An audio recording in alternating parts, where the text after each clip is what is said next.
Hello, I'm Daniel Krupa from IGN, and I'm joined by Chris. Knowing me, Chris Tilly, knowing you, Daniel Krupa, aha. And we're sat in the Rewind Theatre, and we're going to take a look at the first full-length trailer for Alan Partridge, Alpha Papa. And first up, we have the North Norfolk Digital sign here, which is the radio station that Alan now works for. So he's still on the radio. He's still on the radio, and if anyone's been keeping up with Mr. Partridge, he has been involved in a show called Mid-Morning Matters, which has been on YouTube about 18 months ago, I think it screened, which is one of the best Partridge shows there's been. And so, yeah, he's still at the radio station when this film kicks off. Nice. That was soft rock cocaine. So there we go. It's, again, very much a Norwich-bound movie. Yeah, Norwich-based. It's where Alan's born and bred and where he feels most at home. So is that below it, is that a joke, or...? What, the fact that it says twinned with Rowan, Koblenz and Novi Sad? Is that a cryptic reference? It's not a joke. I looked it up, and that's real on the Norwich City Centre website, the Norwich Council website. It says Norwich has formal twinning links with 4 towns and cities worldwide. Rowan is in France, Koblenz, Germany, and Novi Sad is Serbia. Nice, and there's Alan's car. Enthusiasts, Fleetwood Mac. And this was Alan Partridge. So this is the home of his new radio station, we assume? Yeah, that is North Norfolk Digital, and if you have a look at the sign above the door, it says Shape, and that's going to come into play a little later in the trailer. Okay. So this is Alan's new set of wheels. Indeed, he's ditched. What was his last car? Was he a big fan of the proponent? Oh no, he used to have a Rover, didn't he? Yeah. I thought he had a Mondeo, but he was a big fan of the Rover. Great British motor. Well, clearly he's got a Kia in this one, supplied by Fendel Motors, and any long-time Partridge fans will know that his desperation to be sponsored and get advertising revenue has got him in trouble in the past. And also, this isn't the first time he's had writing on his car, because there were rude daubings written on his car in the first series of I'm Alan Partridge. What did it say? Cock piss Partridge, which he changed to cook past Babtridge, so that Always thinking. Yeah, always thinking. Also, what I like about this is just the wardrobe they've got for Alan is absolutely brilliant. Look at those suede driving gloves. Yeah, which I think he wears them for most of the movie, judging from the trailer. That noise. I was having a fascinating conversation with Norfolk's. So presumably this is in the hallway of Norfolk Digital. Yeah. There's a mugshot of Alan. That looks. I think that's from the TV series, the second TV series when he's back on radio. He looks a bit more portly. But he is working for North Norfolk Digital, judging from the mug. And on the right we have Pat Farrell, who's a character we haven't met before. He's played by Col Meany.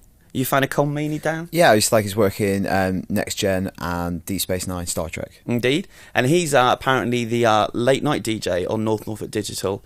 And we're going to see a bit more of him in this trailer because he turns into the film's antagonist. I wonder if he likes country and western music judging by that shirt. If not, he likes a mullet, that's for sure. Most suntanned child, just... So who's with Alan in this scene? That would be Sidekick Simon, played by the comedian Tim Key, who joined the cast for Mid-Morning Matters and is rarely away from Alan's side. Another great jumper from CNA, I think. Yeah. And I think after this Rewind Theatre, we should bring that phone number and see if anything interesting happens. Yeah. Do you think Coogan will be on the other end? Just the answer phone for Alan. I don't know. But a lot of the humour of late has come from the awkwardness between Simon and Alan because they really have absolutely no comedic chemistry. I think you can tell that by the body language. Yeah. Just not facing each other whatsoever. His details onto the social services. Some nice moves by Alan. Yeah. I've been taken over. So, Pat, no one's getting sacked. Just sack Pat. So it seems like in that scene, we've got a bit of plot going on here. Yeah, indeed. So the basic synopsis for the film is that North Norfolk Digital is taken over by a new media conglomerate that goes by the name of Shape, hence the sign over the doorway earlier on in the trailer. And so clearly Alan's worried for his job, is suggesting that Pat gets sacked, and Alan gets his way. Just sack Pat. Just gave me 30 minutes to clear out my locker. So it seems like Alan's got his way there and Pat's on his way out of the radio station. Yeah, I mean, Alan's face says he's sad, but his eyes say he isn't. He's gotten his way yet again. And what's in that box? I don't know, we were speculating that maybe it was an old Flat Eric, but... A very old, soiled, heavily used Flat Eric. I don't know what you do to Flat Eric to make him resemble that. And if you look down the right, repeat the name and the strapline, Shape the way you want it to be. Those are the rules we adhere to. Yeah, just marketing gobbledygook, really. That means nothing, doesn't it? Out my locker. Hello? Pat? So he's taking it really well. I believe they call that going postal in America. There's only one person Hat he's willing to talk to.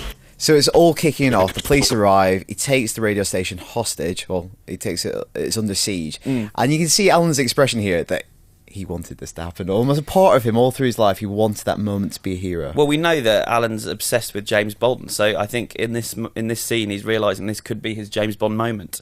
Although I think he's probably going to turn out a bit more like Van der Valk than Bond. Talk to you. Cool. So who's this guy? That actor is Darren Boyd, who people recognise from TV Spy, and he's obviously kind of the go-between, the police officer that kind of recruits Alan. Looking very serious. Cool. Will you help us? See, what I like in this scene, even though it's the contrast between the concept of the movie, the genre of the movie, a siege movie, an action movie, and how banal it is to have a map of Norwich. I wonder if we can see the pedestrianisation plans up there. Oh, that used to rankle Alan. Guys, none of us choose the hand we're dealt. We do need an answer, I'm afraid. Why do you have another siege to go to? See, I think in that scene he's channeling Swallow, which was the Norwich-based detective that he wanted to turn into. Yeah. I hope Inner City Sumo makes an appearance. Yeah. Alan's coming in now. So is Alan going in looking like, it's actually terrified it's actually happening and he's going in, but I think he redeems it in this next line, which is vintage Partridge. Yep. Welcome to Big School. Ladies and gentlemen, I give you Alan Partridge. my partner in crime. Oh, guest. So what do you think the premise there is? Like, he has to chat for his life, has to talk him down, but on air. Well, I think he's gone in some kind of negotiating capacity. So yeah, maybe he's got to talk the gunman down. But would you want Alan talking anyone down? I don't know if I trust Alan. The ultimate wind-up merchant. What I like about this next scene, I thought the whole movie might just take place on one night in the radio station, but it looks like they actually go out into Norwich, maybe even Norfolk itself. Indeed. And it becomes a little bit more big scale than I was expecting. Yeah. You People lining the streets for Alan. are the face of this siege. Now that guy is that actor is Nigel Lindsay, who people might recognise from Four Lions, and in the movie he plays Jason Cresswell, who is actually the boss of Shape. Okay. So this could be our villain of the piece, not Right. Pat, but rather Richard, Jason even. Face of this siege. I am Siege Face. He's broadcasting from the siege. Keep it light. Okay. So that is a Partridge line, isn't it? Indeed, yeah. When interviews are going badly wrong or getting depressing, he tells his guests to keep it light. Light. Okay, tonight we'll be asking, have you ever... Now, what has happened there? I don't know. It looks like he's got some kind of saucepan on his head. I don't know. Or is that a gun or a knife strapped to his head? I don't. It looks uncomfortable to me. It looks excessive. Yeah. met a genuinely clever bus driver? Oh, shit. It's almost like what they're doing is creating a very tense situation around every broadcaster's nightmare, which is filling dead air. Yeah. And he just has to fill. Dead air is a crime. Unless you fill the air, somebody will be dead. As the hostage crisis escalates, Alan Partridge has become the chief negotiator. You got to... So it looks like he's tethered, Tethered to a rope so he can't go anywhere. but almost the way that he's duck walking, almost like he's growing into the role of negotiator. Yeah, well, I think he's likes having the spotlight on him. Yeah, look at the signs in the background as well. People Happy gathering- 40th Lucy. More concise. So what do you want? I want a helicopter. That's just an example, by the way. Okay, he wants a helicopter. So where do we think this is? Is this Chroma Pier, Chris? It is, yeah. There was quite a bit of press around this at the time because they were shooting in public and everyone was coming down to have a look. But yeah, so obviously the action opens out a little bit. I don't know if this could be a finale scene, maybe, because We were discussing this. We suspect this might be the big set piece on a pier in Norfolk. it could be. He's looking quite dapper in his sports casual. If you're going to take on a siege, wear comfy shoes. So I found this bit interesting that they go out on the road in a bus, outside broadcast kind of trailer. That's Radio Norwich. That's the old branding, perhaps, of Norfolk Digital. Yeah. Is there kind of a speed-like scenario going on here where they've got to keep on broadcasting or someone dies? Well, that's a good idea. He's got the shooter! So a lot of action there. Yeah, and that young man is Sean Pertwee, who Doctor Who's son, of course, and starred in Dog Soldiers, Doomsday, and Event Horizon. He normally plays tough nuts and soldiers, so it looks like he's... So what do we think? Undercover, like a SWAT agent or something like that? Yeah. Like Do we have SWAT agents in the UK? Armed police? Yeah. Take the police. Friends. Friends, Pat. Friends. It's weird. What has happened to your hair? Now, who's that? We've been waiting for this. This is Lynn, Alan's long-suffering PA, who's played by Felicity Montague. And, Partridge wouldn't be Partridge without Lynn. I'm so happy that Lynn is in the movie because I think Lynn makes Partridge funnier because around Lynn, Alan doesn't hide any of his pettiness or insecurities. Yeah, and it's all about his reactions to what she says and vice versa. And from what I've heard, she does have quite a big part to play in the movie, even though she's not in the trailer very much. I think fans of the series find that really reassuring. Yeah. I take no pleasure in saying this, but a lot of people think it looks like a photograph of an explosion. Identify yourself! Alan. There's footage.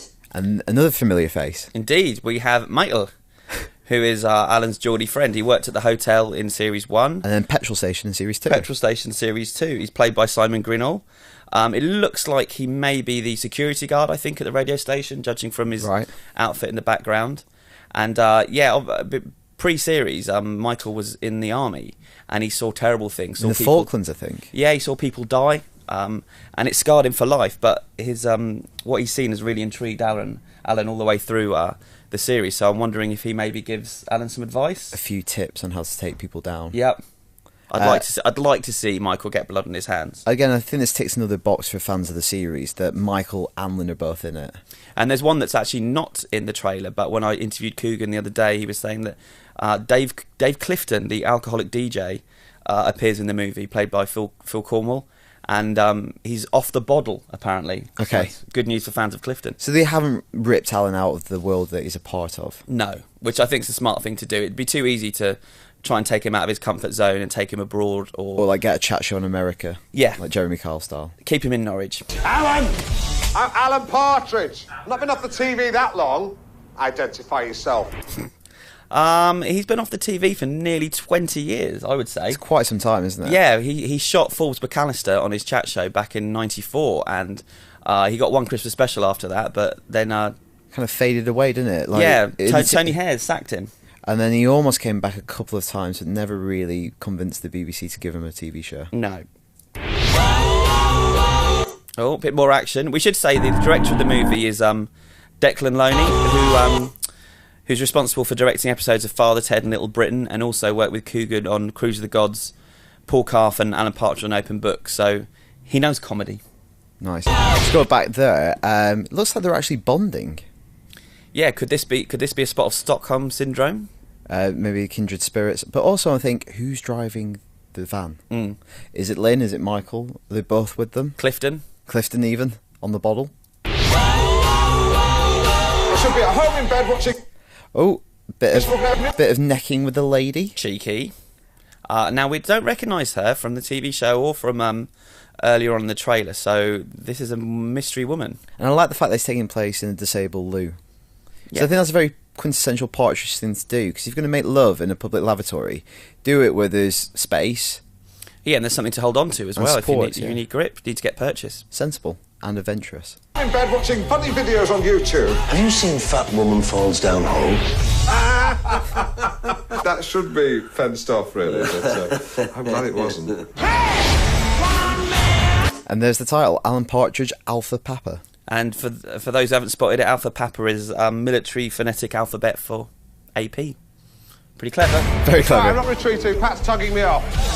Now, come on, we're better than that.